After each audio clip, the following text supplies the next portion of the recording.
દેશના ઘણા ભાગોમાં હજુ પણ નોર્મલથી ઊંચું ટેમ્પરેચર થઈ રહ્યું છે, જે ચિંતાનો વિષય છે.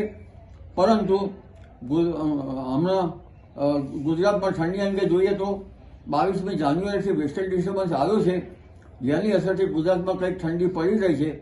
જેમાં ઉત્તર ગુજરાતના ભાગોમાં ઠંડી અને પંચમહાલના ભાગોમાં, સાબરકાંઠાના ભાગમાં, કચ્છના ભાગોમાં હજુ લગભગ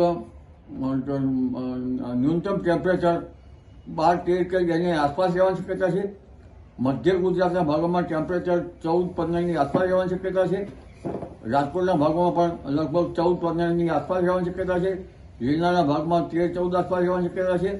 એટલે હજુ ઠંડી તારીખ 27 સુધી રહેવાની શક્યતા છે.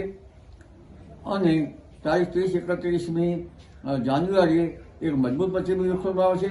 જેટ સ્ટ્રીમના આધારે, ઉત્તર એટલાન્ટિકના મોસમના આધારે, મેડિટેરિયન સીમાંથી ઉગતી વેપરના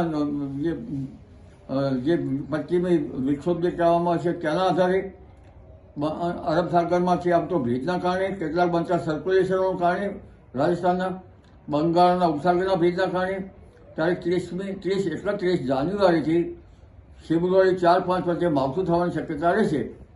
અને ધીરે ધીરે આ માવઠા વચ્ચે ઠંડા પવનો પણ શરૂઆતમાં ફૂંકાશે અને ત્યારબાદ ધીરે ધીરે સમર મોન્સૂનનો અણસાર આવવા જણાશે. જી.